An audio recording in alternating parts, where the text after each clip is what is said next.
बिस्मिल्लाहिर्रहमानिर्रहीम। अस्सलाम वालेकुम। आप देख रहे हैं पाकिस्तान न्यूज़ और मैं हूं राबिया सफ़र। बुलेटिन के आगाज़ पे बात करेंगे खानेवाल की, जहां गुज़िश्ता रोज़ पेट्रोल पंप सील करने के खिलाफ पेट्रोल डीलर एसोसिएशन ज़िला खानेवाल के सदर हुमायूं खान की जानिब से एहतजाजी प्रेस कॉन्फ्रेंस जारी है। आपको लिए चलते हैं बराह रास्त वहाँ। सहाफ़ियों के लिए हकीकत में शायद हम आपके शोबे के साथ हमारा ताल्लुक़ भी बहुत है। बहुत मैं आपकी रिस्पेक्ट भी करता हूँ और मैं एक काबिल समझता हूँ कि पाकिस्तान में पहले 3 सतून होते थे, जिसमें अदलिया हो गया, मुक़न्ना हो गया और ये जो आपकी इंतज़ामिया है। लेकिन जो अब मैं समझता हूँ कि ये 4 हो गए हैं, जिसमें मेन किरदार जो है ना, ये सहाफ़ियों का है। ये माशरे की एक आँख है और इस आँख से हर बंदे को अगर अच्छी नज़र से देख ले तो बहुत खूबसूरत बात है, अगर ये बुरी नज़र से देख ले तो फिर शायद थोड़ा वो गलत हो जाए। बहरहाल मैं समझता हूँ कि अब जो हमारे पाकिस्तान यानी तरक्की के जिस उस रास्ते पे चल पड़ा है, इसमें मीडिया का बड़ा किरदार है, क्योंकि दाद रसी जो बात होती है गरीब की और जो इंसाफ मिलना होता है, मैं समझता हूँ कि ये आजकल ये सहाफ़ियों के सिर है। मतलब सहाफ़ी अगर ना होते तो मैं नहीं समझता कि ये हमें इतना जल्दी और क्विक इंसाफ मिलता।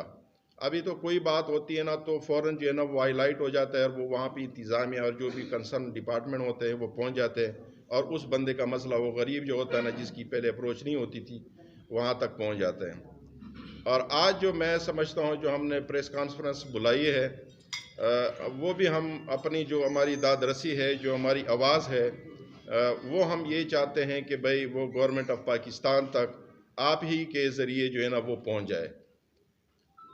अभी सवाल जवाब बाद में करेंगे, अगर मैं थोड़ा सिनेरियो आपको पहले क्लियर कर दूं कि हम पेट्रोल डीलर एसोसिएशन, ये पाकिस्तान की है, फिर नीचे डिस्ट्रिक्ट लेवल पे होती है। गवर्नमेंट ने एक ऑपरेशन शुरू किया है smuggling product, smuggling petrol diesel के, जो कि बहुत अच्छी बात है।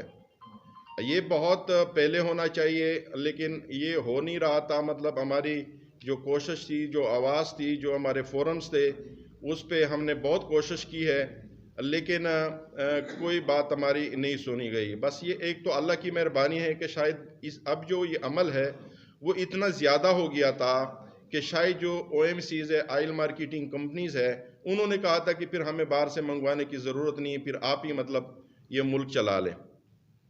अब इस पे जो है ना उसको समझ आ गई, इमरान खान को समझ आ गई कि शायद ये तो बहुत बड़ा गलत काम हो रहा है, तो उसने फिर एक्शन लिया और उस एक्शन का फिर उन्होंने नीचे जो भी प्रोसीजर बनाया वो इस हद तक आ गया। इसमें अगर हम आपको देखें ना कि बलूचिस्तान के जो लोग हैं वो मतलब स्मगलिंग को, बलूचिस्तान के लोग तो हम नहीं कह सकते, उसमें जो कुछ लोग हैं जो स्मगलर है, वो अपना कानूनी हक समझते हैं कि भाई ये स्मगलिंग की इजाज़त होनी चाहिए। आपने देखा होगा कि सेनेट में भी ये गुफ्तगू होती है, एक सेनेटर बंदा ये गुफ्तगू करता है कि फिर वो लोग मर जाएंगे, फिर वो डाके करेंगे, फिर वो दहशतगर्दी करेंगे। मेरी समझ के मुताबिक अगर फिर बलूचिस्तान या KPK के लोग ये बात करेंगे कि भाई हम गुर्बत के इस लकीर से नीचे चले जाएंगे जब हम स्मगलिंग नहीं करेंगे, तो फिर हम एक बात कर दे कि फिर चीज़ों को ओपन कर दे, फिर पंजाब को भी करने दे, फिर हर किसी को करने दे, फिर हर बंदे को अपनी मर्जी हो। लेकिन ये क्या तरीका है कि आप जहाँ पे दरवाज़ा है चीज़ के आने का, इस पंजाब तक पहुँचते हुए मेरे ख्याल में कोई 500 किलोमीटर का सफ़र ट्रेवल करना पड़ता है। अब वो 500 किलोमीटर किस किस चेक पोस्ट से कहाँ से ये तेल गुजरता है और कहाँ से कहाँ तक इसको पहुँचता है। वहाँ पे जो बंदा एक दफ़ा आप अंदाज़ा कर ले कि दरवाजे को आपने बंद नहीं किया, दरवाजे से अंदर आ गया, उसने अब तो कुछ करना है, तो आप दरवाजे को बंद करें, बजाय इसके कि आप अंदर आने दे, फिर आप लोगों को हाथ डालें और फिर उसमें जायज़ और नाजायज़ की तमीज़ ना करते हुए आप ऑपरेशन कर रहे हैं, और जो लोग जायज़ कारोबार करें, जिनकी इन्वेस्टमेंट है, उसको आप हरासा और तंग करें। अब मैं अपने डिस्ट्रिक्ट की तरफ अगर आऊँ, उनके साथ एक कस्टम इंस्पेक्टर होता है, और कस्टम इंस्पेक्टर को अभी जो हमारे पेट्रोल पंप के अप्रूवल या मंजूरी का प्रोसीजर होता है, उसको ये नहीं पता कि भाई ये प्रोसीजर क्या है। सबसे पहले जो बंदा किसी ऑपरेशन के लिए, किसी कंसर्न मामलात के लिए बंदा भेजता है, तो उसका उस फील्ड के अंदर एक्सपीरियंस होना ज़रूरी है। ज़रूरी इसलिए है कि जब तक उसको एक्सपीरियंस नहीं होगा तो वो हक सच को नहीं मानेगा, वो जायज़ नाजायज़ को नहीं देखेगा, वो कहेगा मुझे ऊपर हुक्म है। अगर किसी ने हुक्म दे दिया तो आप कम से कम आगे जाके ना उसके जायज़ नाजायज़ के कागजात तो देखो ना, उसके मामलात तो देखो ना।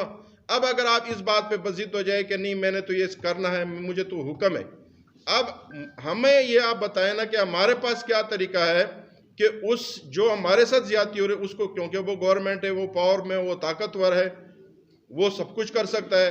अब अगर हमारे किसी भाई जायज़ पेट्रोल पंप को वो बंद कर देता है जिसकी इन्वेस्टमेंट हुई, तो ये कितना बड़ा जुल्म है। आज जो हमारा प्रोग्राम है वो इस बात का है कि हुकूमत वक्त, कस्टम इस बात को देखें, जायज़ नाजायज़ की तमीज़ को देखें कि भाई ये कारोबार जायज़ कर रहे हैं और ये नाजायज़ कर रहे हैं। अब इसकी सिनेरियो में थोड़ा आपको और ये बता दूं कि हमारे जो प्रोसीजर है, जो अभी एक्शन में हमें नज़र आ रहा है कि 4 चीज़ें हैं। एक लीगल है।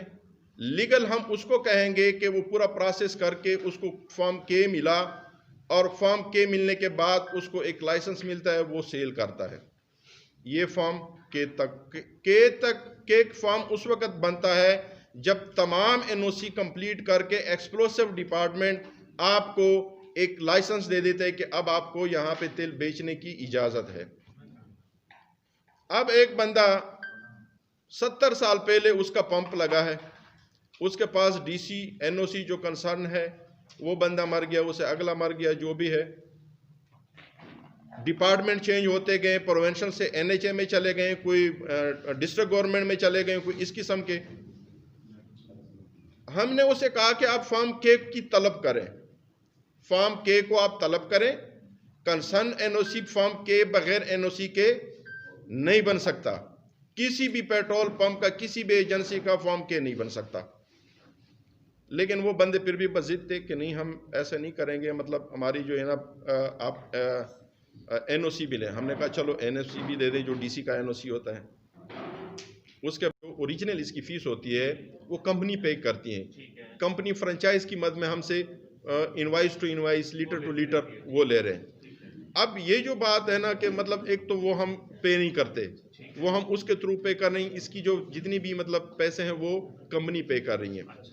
अच्छा, अब ये जो बात मतलब इस तरह निकलती है कि कोई बंदा ऑफिस में चला गया, किसी ने मतलब उससे पैसे ले लिए, तो उसने तो ये बात करनी है। देखो ना, ऑफिस में अगर कोई चला गया, कोई कहता है कि मुझे के फॉर्म की नकल दे दो, के फॉर्म हमारे पास नहीं होती। के फॉर्म कंपनी की प्रॉपर्टी है, कंपनी के पास होती है, और ना ये इंतजामिया मांग सकती है आपसे के फॉर्म। देखो मांग तो क्यों नहीं सकती, मतलब वो ताकत है ना। नहीं, जब आपने रखना ही नहीं, जो कानूनी लवाजमात जो हैं आपके पास, तो वो होंगे ना जो ये कंपनी का है, जो डीसी साहब लाइसेंस जारी करते हैं, वो कंपनी के नाम करता है, हमारे नाम नहीं करता। लाइसेंस होता है ना, इसको रिन्यू भी कंपनी कराती है, के पास होते हैं। कंपनी के पास होता है उनके ना। पास रिकॉर्ड होता है। नहीं नहीं, हमारे ये पास नहीं कंपनी होता। की है, ये कंपनियों की बदमाशी है जी, वो जो के फार्म नहीं करवाती। आने से उसकी डीसी का एनओसी होता है, डीसी के एनओसी, वो No सिर्फ objection एनओसी, वो लेगा। नो ऑब्जेक्शन के मुझे इधर पंप लगाने में एतराज नहीं है। सारे महकमे उसको देते हैं। हमने कंपनी को लीज दे दी। हाँ जी, इतने एनओसी लेने के बाद भी अगर कोई बंदा आपको कहे कि भाई ये आपका इलीगल है, तो आपको अफसोस तो होगा। मुल्तान में